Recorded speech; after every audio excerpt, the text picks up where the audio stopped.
Okay, I think we're smack dab in the middle of season 4, Mariah, and very lucky to have Brian Roisentul to get to with us today. Excuse me. I think I probably stumbled over that last name, so we'll let you correct me, Brian. But founder and CEO of BSR Digital.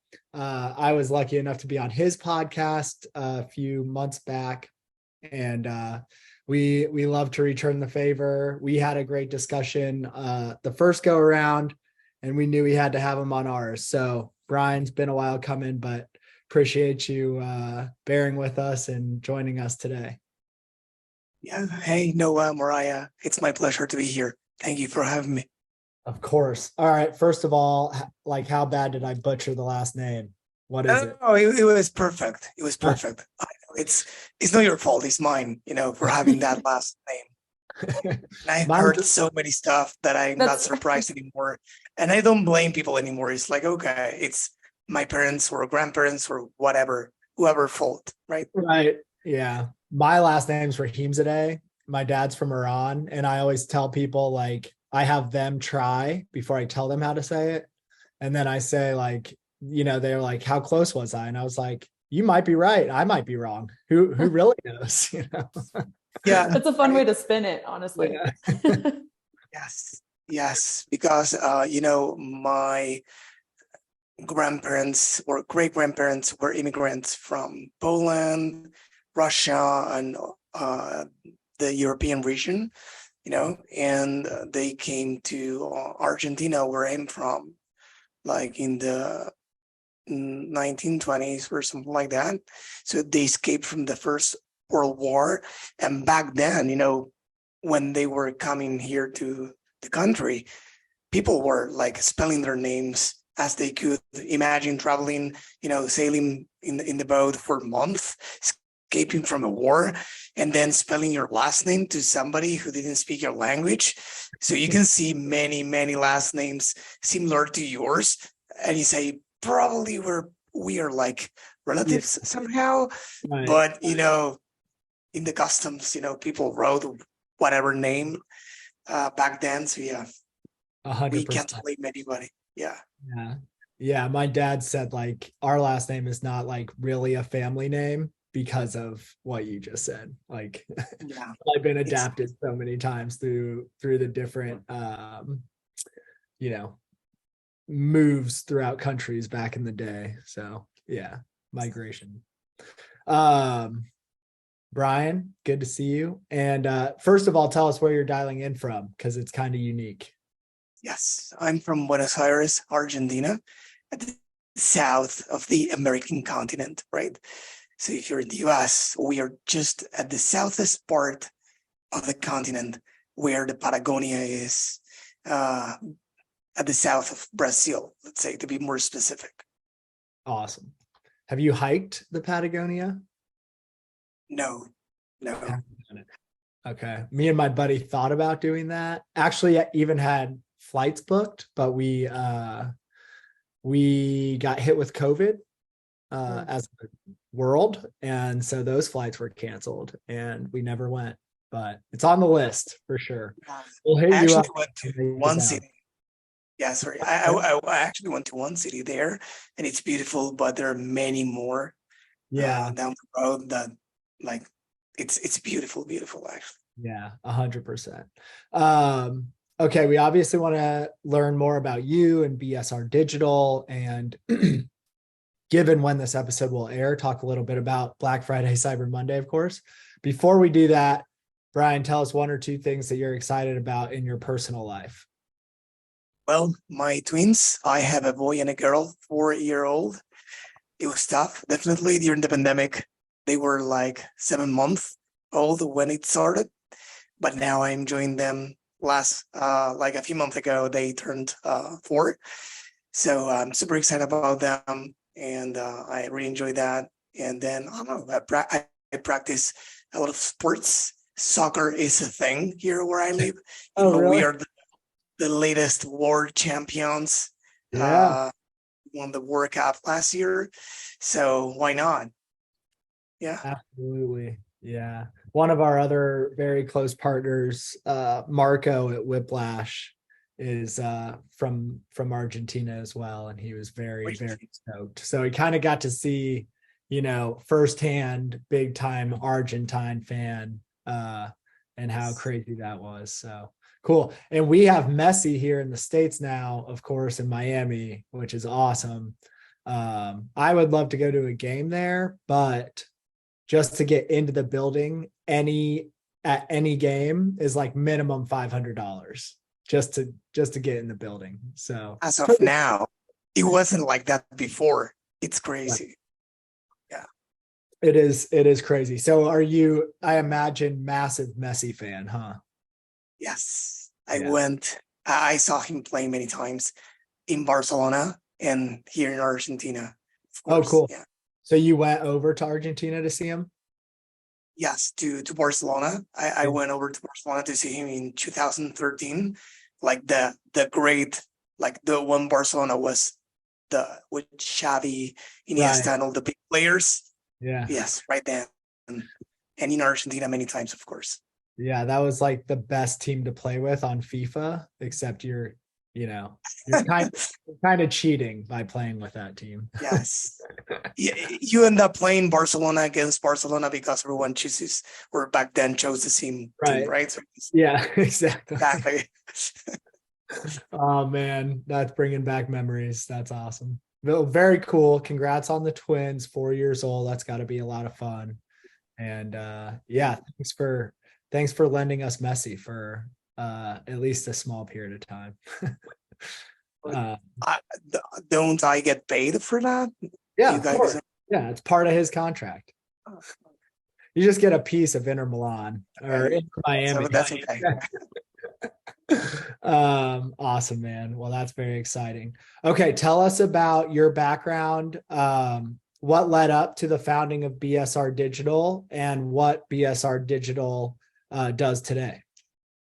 Yes, sure. So I actually have a degree in computer science. I keep the glasses, so I'm a former nerd, but actually still am. Who am I kidding, right? So I actually worked as a software developer for many years. And long story short, after working, let's say after high school, after working in a software factory company, in 2008, it was a challenging year for the US. I used to work for a US company. The company shut down, the company closed. And I kept some clients because the clients said, hey, I have no one to do the job for me now. So could you please do that for me? And it was a kid back then, less than 20 years old or so. Yes, I'm 35 now. And it was awesome. I was working from home even before the pandemic, right? In 28. And I was super happy doing that. And then with a partner of mine back then, we said, hey, why don't we open a software factory? And we opened our first office in 2010. So we were in the early 20s with the first office and a few employees. And then long story short, we created a startup. We created a product out of that software company. And we raised funds. We were like 40 people working for us. And it was crazy. And we learned a lot. And that was the first time I actually, that was like the closest I had been to marketing in my life, because I was surrounded by developers all my life, right? But then I was surrounded by salespeople, by marketing people in my startup. And that's in the startup, we were doing Facebook ads, because Facebook ads was a thing in 2011, was the thing. And we were doing like, boosting posts, buying likes. That was all there was back then. Yeah. And growing the communities organically. And I said, hey, is this working? I'm coding all day long, hitting my head against the wall with some really tough problems as a developer. And these people were having fun and were, smiling and were, generating results for us. And as the years went by, I said, hey, I want more of this. So we opened the first marketing agency back in 2013 in parallel of that startup with another partner. And we said, hey, since we have a lot of clients of that startup, wanting to do like social media marketing, organic, and some paid. And so I want in, I want to be a part of this new world. And then a few years later, we sold the startup, and I went to work like I think it was 2014 or 15, full time in the agency, and we were doing organic. And then I was working full time there, and I said, "Hey, is this really working?" I came from again the like programming world. So for me, generating likes, shares, and comments for clients wasn't a thing for me. It was a thing for many people, and it is currently. But for me, it wasn't. I wanted to provide them with business results. So I said, hey, why don't we do something else? So long story short, we started working on helping them generate leads, and then later down the road, generate purchases online. So it's been a while since then. And that's what we've been doing since, those early days. Wow. And fast forward today, we help D2C brands mainly with their acquisition and retention efforts. Yes. Amazing story. And I think kind of similar to Yao and Anthony's, our co-founders. When you say software factory, were you building like apps and storefronts for other entrepreneurs? Is that what you started doing? Yes, we built web applications. We even programmed a platform like Twitter back then, like a copycat of Twitter, because someone paid us for that, because they wanted us to do that for them. Then, some, I don't know, so even apps for Facebook. I don't know if you guys remember those. In the Facebook pages, there were like tabs, and people and brands ran, contests, giveaways. Back then, they gave away cars, trucks, big things in returns of likes, fans, and blah blah. And or some of them, put their locations there, like in those tabs, or contact us pages. So those were embedded in their Facebook pages back in 2011, 13, 15, etc. Right? So we developed them through codes, games for Facebook, etc. Yes. Yeah, interesting.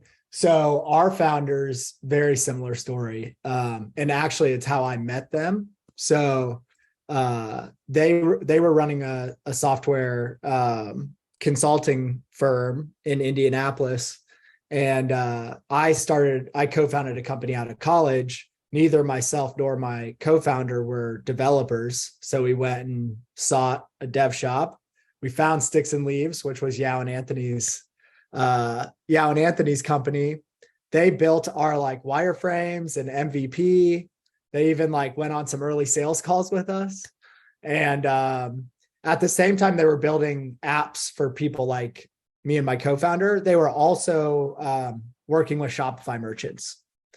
And over time, they solved this problem of like the post-purchase experience being awful with Shopify for a couple merchants, like ad hoc. And then they realized that it's probably a problem for like every single Shopify merchant, right?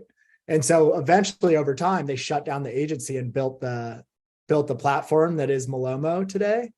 And then I was connected with them from my thing way back in the day, and eventually ended up joining them in their mission. But that's a little background on how we met, but also very similar to yours. Like how did you guys decide to build your own software while you were building for others? Was it similar? Did you recognize like a pattern problem, or what did that look like?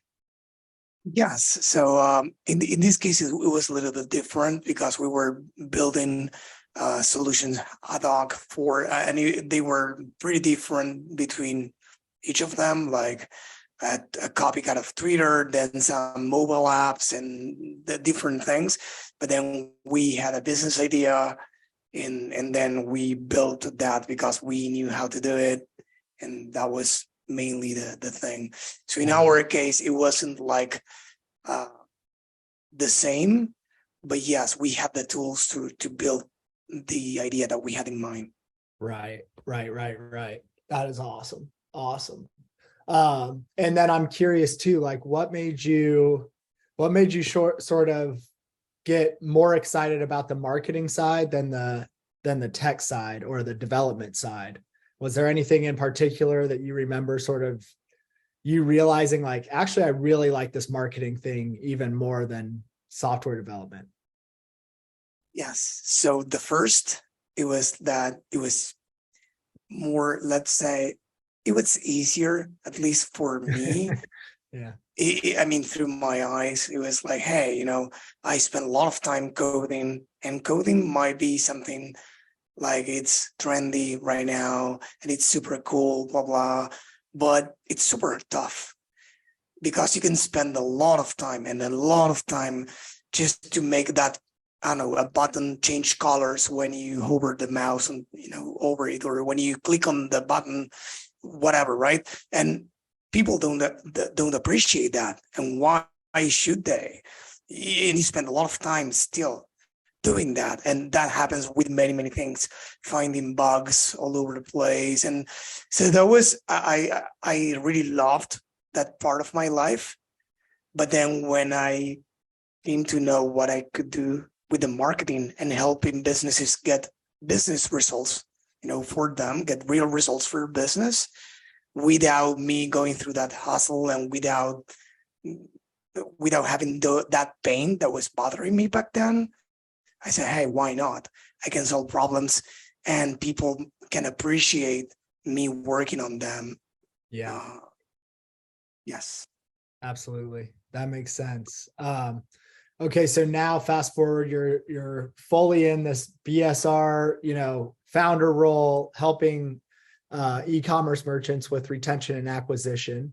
One question we always like to ask our agency partners and guests is like, there's new agency entrants into the Shopify ecosystem like every single day. What would you say sort of sets you and BSR Digital apart when it comes to differentiation? That's a great question. Although the answer is not straightforward, I have a few things to say. One thing is to know how to solve a problem, to know how to first identify a problem. Back in the day, one thing I learned as a, let's say, computer scientist is to actually ask questions to identify what people needed, because it was something I studied, right? I'm not perfect at it, but I studied it for many years, and I did it for many years, because to build software or to build anything else in life, even a building, you need to first understand what the customer wants. And you need to really know how to ask questions, because they won't tell you what you want unless you ask them the right questions. So if I ask you, hey, Noah, how are you? Probably will say, hey, fine. But if I truly want to know how you are doing, because let's say I'm a close friend and I want to really know how you're doing, I will ask you more accurate questions to really uncover those things. The same happened with customers. The same happened with our clients. We need to really understand what their problems are. And then we need to guide them through different strategies and solve their problems. Many people know the technical stuff. They know how to run ads. They know how to do SEO. They know how to do email marketing. And that's great. But if you don't know what to use those tools for, then it's worthless, because running ads, it's like a commodity right now. There aren't many levers that brands or advertisers can pull compared to some years back, right? Right now, it's more about the strategies that you use, the message that you're using, and how you combine a holistic approach with the acquisition and the retention, and not only to, we are not the ad guys, we are not only the email guys, we are a partner that will take a holistic approach and help you solve your problem. Your problem is not, hey, I need to grow my business. Your problem might be, I don't know, let's reduce the cost per customer acquisition. Let's improve the average order value. Let's reduce the time between purchases. We work on those projects for you. We try to uncover them and to work on them for you, because fixing those things will actually make the improvements. Sure. Yeah. Okay? Yeah, absolutely. Makes a ton of sense. Like what I'm sort of hearing is like, instead of going to clients and saying, here's our playbook for running ads, you really try to understand the business and the unique problems that the business is facing and solve for those problems, rather than just running like the same playbook over and over and over again for every Yes. single client. Would you agree with that? Yes. And I would add that we are very, we want to help them. The same thing I like doing when I started in this world. I like helping them achieve business results. So we really care about them get the business results. So we build a 90-day roadmaps, as we call 90-day growth plans for them, validating with them the goals they want to achieve and breaking down how we are going to achieve them. And then we set tasks and we evaluate every single week whether we are on track or not. So we aim towards achieving goals, business goals, and not improving the ROAS only, or creating 3 ads a week, or optimizing ads every week only. We focus on actually helping them achieve the goals. Sometimes we even tell them, you don't need to run ads anymore until we fix this, or you don't need to do this other thing anymore until we fix that. So we try to recommend sometimes, apps like Malomo, because they might be missing some key areas in their businesses, or they need to gather more data about their customers and they need to use some other apps to do that. Or again, so we try to focus on what they need and suggest from there based on all the experience that we have. Got it. Makes total sense. What sort of like clients do you like to work with? Are there any unique verticals that you feel like you're really well positioned to help with, or company sizes that you sort of prefer to work with? What's that look like? Yes, size-wise, we help mainly 7 and 8 figure e-commerce brands. Industry-wise, we have worked with many. Actually, we find that D2C brands, mainly we have helped many B2B as well, but D2C brands in the apparel and fashion space, sometimes in the beauty space, we have helped them, many of them. So we feel really comfortable working with them, because there are many differences between the two as well, but many differences between those and some other verticals as well. So yes, that's right. Who we help mainly. Very cool. Any like recent projects that you've been particularly excited about that you've worked on? And if you can share like a little about the project and what the problem was and the solution that you solved. Whether you want to name a client by name or not is totally up to you. But and then any results as well that you saw from it would be awesome. Yeah, so I'm happy you asked. So the latest one, I would say that it's very recent. A client of us, it's doing high 7 figures. And for some reason, they weren't doing email marketing. They weren't doing none at all. No email. Not at all. Wow. Not at all. And the sad part is that we advised them to do that, but they didn't want to go for it. They were hesitant. I don't know why. And then we started doing that a few months ago. And in the first 30 days, they were doing like almost $100,000 from email marketing. And they were super happy because, email marketing is a little bit different, or very different, I could say, from, paid ads. For once, you don't need to put any ad spend, right? So it's like money finding your pockets, because setting the right systems with that only, sometimes you start generating a lot of revenue. Of course, you need to have some other things in place. You need to be a brand with traffic, with an email list, etc. But that was a pretty big win for them and thus for us. Then another one was that we helped a fashion brand double their revenue in under 6 months. And they when they came to us, they said, "Hey, I want you to help me double the revenue next month." Of course, we laughed and we said, "If I say yes, who am I?" I mean, right? Yes, right? I mean, yeah. So I said, "No, let's build a plan." and we were aiming for a year. We did it in 6 months. We even saw a peak in sales way bigger than double of sales. It was like way bigger than that, like 4x in sales in Black Friday, but I'm not counting that as double in sales. It was the peak, but it was awesome for them. And now we are aiming to that level, to the last Black Fridays as an evergreen thing, because they want to grow, and grow. So that was another win for us. And yes, we are constantly, I mean, the 3 months ago, the last one I will mention, we have a lot, luckily, but this one, we helped this brand with a one-off, with a strategy and implementation of their email marketing, right? And it was a little bit different of a case study for us. I don't know if a case study, but a different win for us, because we appreciate when the client benefits from our services, not only by selling more, but also by uncovering some hidden, golden nuggets or like learnings from our work. Yeah. So basically through the work that we did for them, the research and the campaigns we implemented, they mentioned a few things that I cannot remember the exact thing right now that they learned. And they were like writing emails back to us saying how grateful they were only because of the things that they learned by working. Oh, I remember now, by working on the ICPs, the ideal customer profiles.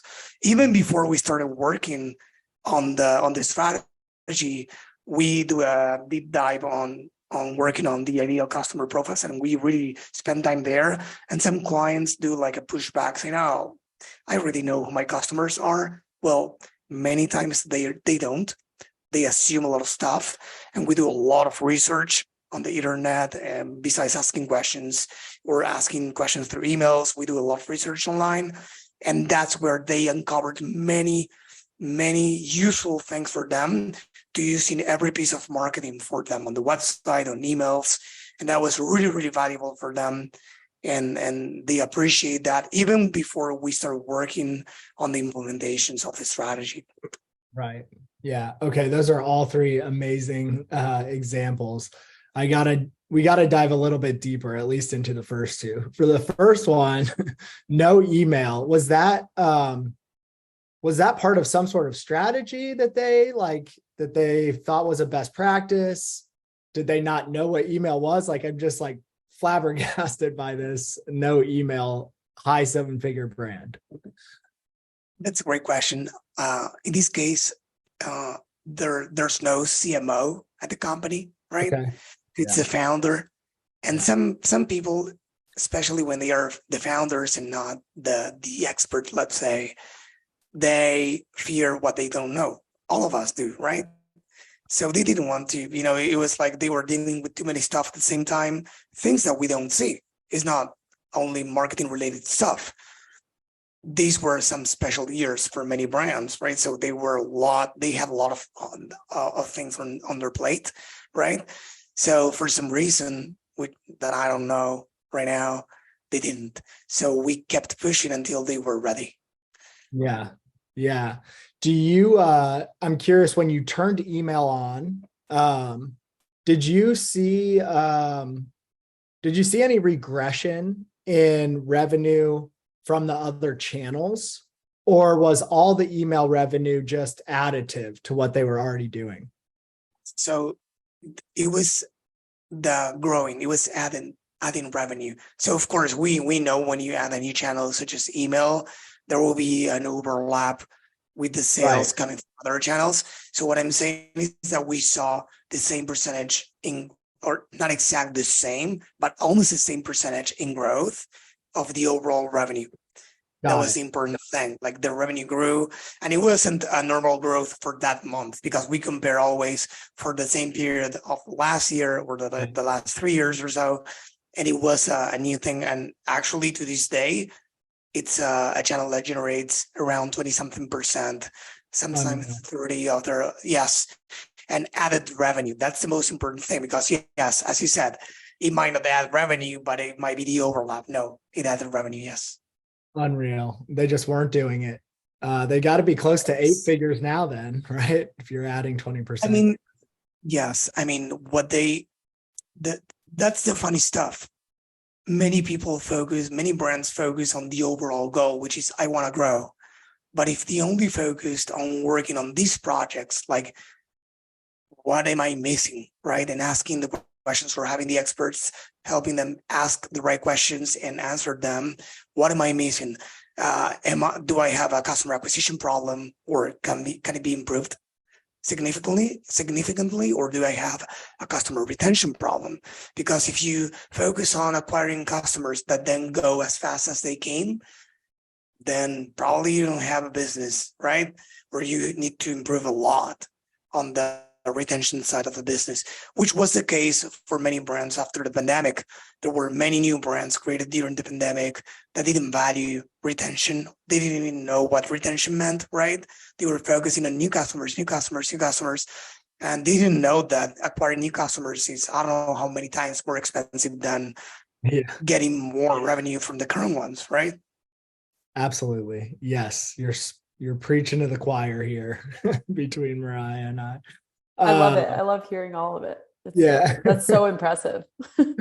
And then one more question on the second brand that you mentioned. You said that you helped them double in revenue in 6 months, not 1 month, but 6 months. Still amazing results. I'm curious what you think the biggest growth levers were there. What were you able to help them with that you think really drove that double revenue in 6 months? Yes. So that's great questions. I think that the common pattern for all the growth stories is trying to have the right elements in place and pushing the right buttons. So in this case, for the one that for the email marketing case study, it was doing email marketing and of course the right things in email marketing. In this case, this company were doing meta ads, but they weren't doing them right. They didn't know how to scale. They were reaching a plateau every time and they didn't know how to do it. And back then we helped them, scale a lot through that platform and then through Google. And after we helped them grow and double the let's say the revenue, something else that helped them was getting their own app. Again, this is not for every business. Nothing is for every business, but they had the right elements. They were in a condition to say, I need to have my app, and through their app, push notifications, etc.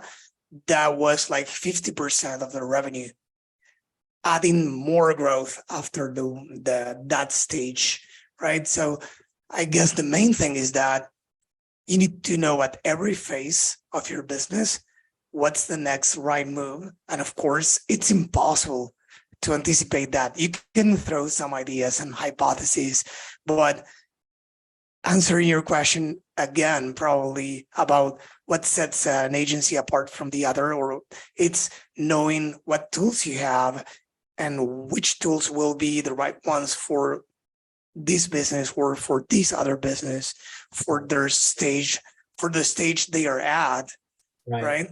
And in this case, that's what they needed, right? In the same with Malomo, we spoke that, and correct me if I'm wrong, but many companies neglect the fact that they lose, probably, you correct me again, both of you, if I'm wrong, but 10 to 20 or 15% of their traffic if they don't have an app like Malomo, because the traffic for the order tracking goes to the FedEx or UPS, etc. And where you could actually be owning the traffic and having opportunities for upsells, cross sells that you're not doing, right? So that's something that if you're working with a business and you know that you can do something about it, that's your job as an agency as well, not micromanaging the ads anymore, right? 100%. And I'm super impressed because you hit that stat perfectly. I remember 10 to 20% of web traffic going to UPS or FedEx, which is just so frustrating. Why do you not recapture that web traffic? But you get it. Brands are so busy in the same old, things. They want to chase the sun. Exactly. Yeah, That's the sometimes it's thing. those little things, right? Those little dials you can turn that make a really, really big difference. Yes. I don't know if you guys read the book. I think it was Traction I have by Gino Wickman. Well, Traction is like one of the best books for entrepreneurs because it gives them the as they call the EOS, the entrepreneurial operative system, and it helps you define the core values and having the right people in the right seats, blah blah. But it has one thing that we should all know at least, which is the difference between lag measures and lead measures. For example, if you are on a diet and you get on the scale, it's a lag measure. right. The result, it is what it is. I'm sorry, or I'm happy for you, whichever it is for you, right? But it's a result of the measures that you took through or the decisions that you took. So if you are conscious about the lead measures, those that will move the needle in the right direction, eating the right amount of food and healthy food, exercising 1 hour a week, and this type of exercise, blah, blah, it won't be a surprise when you get on the scale again to see that you're improving because this is the same thing. Many brands don't stop and think about the lead measures in this 90-day plan I told you before, which lead measures they need to actually implement because all of us as humans, we lack that in many aspects of our lives. I do, all of us do, right? But businesses, when they do, they struggle. And when they cannot find the north, they get on the scale. It could be the quarter results, it could be the monthly results, it could be whatever, and say, it's not working. Let's find another agency, let's find another talent, let's find another channel, and it's not that. So Right. I always tell my team, let's not solve problems that don't exist. Let's focus on finding where the problems are and then try to fix them. And it might sound easy, but it's not. Many times we focus on things that won't move the needle. And that's a problem for many businesses. Yeah, 100%. Mariah and I had our go-to-market L10 meeting this morning, part of our EOS system that we run here at Malomo. This is the first company I've ran EOS at. I like it. It's keeps the meeting structure very smooth and like definitely recommend it. I also think the lag measure, lead measure thing I first came across when I read 4 Disciplines of Execution, which is like the initial book I think that talked about that.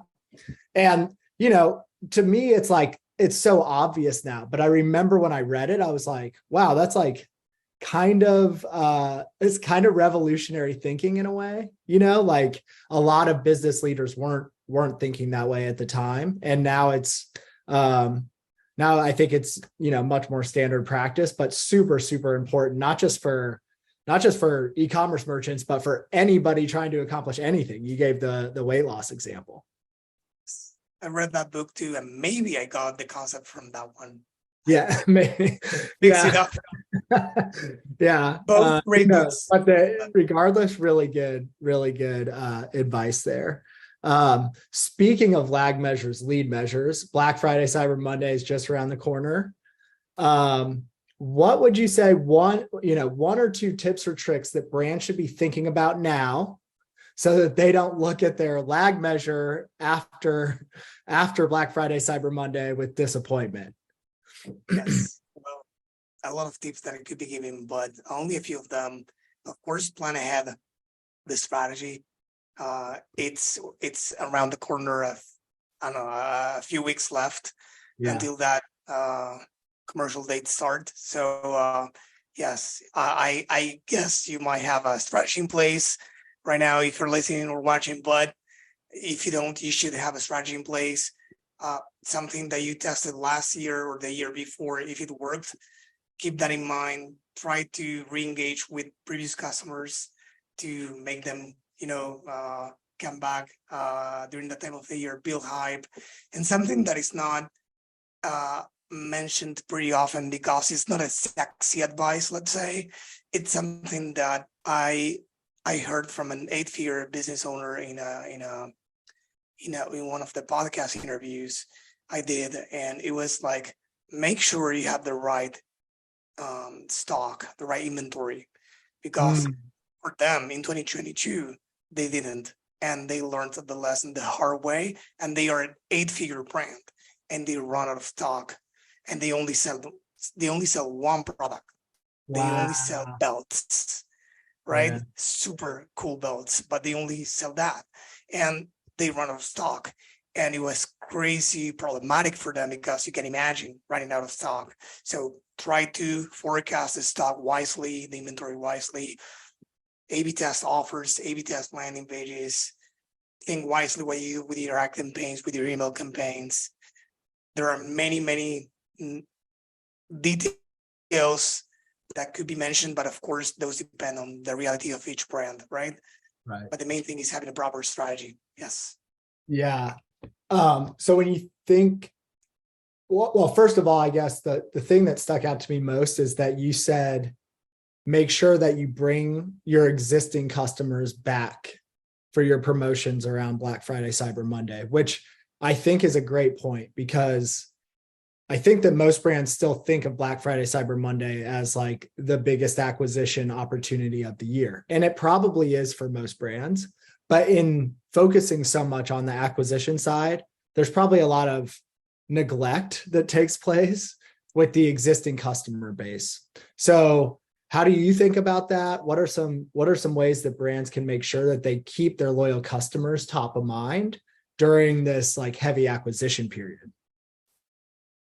Yes, as we said earlier in the interview, your existing customers could be new customers too, right? I mean, they know your brand. You don't need to sell them on who you are or tell them more about your brand, why they should buy from you. They know.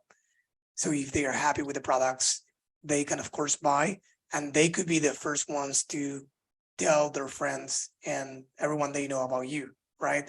And that's very important, the word of mouth. So being top of, the fact that they have your brand top of mind that time of the year is very important, so they can refer your business as well.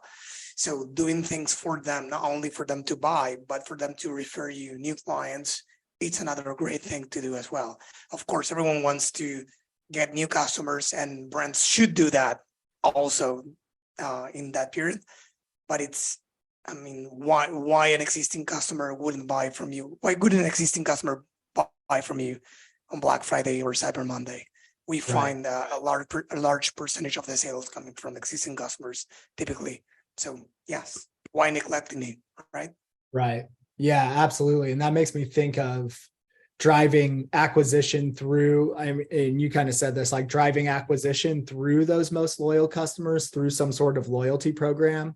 I think having that loyalty program really shored up, making sure that you're hitting them with loyalty program incentives and opportunities at every touch point for your returning customers, where they can clearly see the value of mentioning your brand to a friend around the time of the holidays, more than most. That will greatly reduce, all of the money you're spending on ads and fighting for those keywords with everybody else, but also creates a really sort of flywheel between retention and acquisition, which is ideal. One good exercise that I advise marketers or brands to do is to take a look at the cohorts analysis, right? So if they have a Shopify store or any other store with that feature, looking at the cohorts mainly will allow you to do the following specific for this analysis for Black Friday. One, to see how many or what percentage of those people who bought for the first time in the last Black Friday or Cyber Monday returned and bought again, right? In the coming month. So first time customers in the last Black Friday, Cyber Monday, did they come back or not? And what percentage? And then it could be how many of your existing customers prior to that commercial date bought on Black Friday and Cyber Monday. And that will give you the starting point on, at least to forecast the metrics that you want to grow. For example, let's say, 20% of your existing customer base bought in the last Black Friday or Cyber Monday. So this year you might want to aim higher. I don't Right. know, right? So you know what growth means or looks like in that case. And the same with the other one. Hey, how much should we spend on acquiring new customers in Black Friday? Well, I don't know if we'll pay off or not. How can we know that? One of the many ways, of course, is to take a look at, again, last year, how many new customers did we have? X. How much did we spend? X. What was the cost per acquisition for those? X. Did they come back? I mean, was it worth it? Or did we acquire customers that never came back? If let's say if they never came back, or we think there could be improvements, what can we do to improve that? How can we make them buy again after Black Friday, Cyber Monday? So those are two examples of being intentional, even before the commercial day, to get ahead of the game and try to say, okay, this happened last year, this might happen, this is what I'm going to do to improve the results of last year, right? Yeah, I think that provides a lot of clarity around probably what you meant by like strategy, right? Look back historically, see what worked, what didn't, and then based on what your goals are for that year, figure out what the gaps are so that you can fill them with different tactics in the coming year. If you pay attention, I didn't mention anything about Facebook ads, Right. Google ads, or optimizing ad sets, ad groups, or whatever. I'm talking about business strategy, right? And that's what makes a difference. Of course, then we have all the nitty-gritty or the details, but if those details don't serve the greater good, let's say, then they are useless. Right. Absolutely. Very tactical stuff, man. Really appreciate you sharing that. I think it'll provide a lot of value, especially this time of year, to our listeners. Last question for you, and then we'll let you go. You've obviously had a really interesting and awesome career so far. Worked with a lot of brands as well. So what's one tip or trick that sort of helped you, guided you throughout your career that you still think about today? To keep going, to learn that there's no such thing as the due path, failure, and success. That was like a wallpaper I had back in the day in 2011, I think, in my office in the startup. There was a lot of pivoting from here to there. And I think the same happens with a lot of businesses, especially the D2C brands right now. So you need to keep pushing, you need to keep going, and you need to keep learning, right? That's the important thing. Try to keep learning, open your ears, open your eyes, listen to what your customers have to say and give it to them. It sounds simple, it's not, but many brands are not doing that. Absolutely.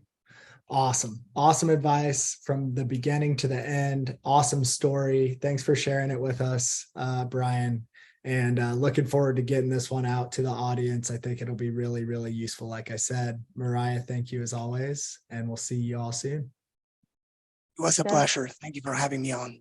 Thank you. That was awesome, Brian. Thanks.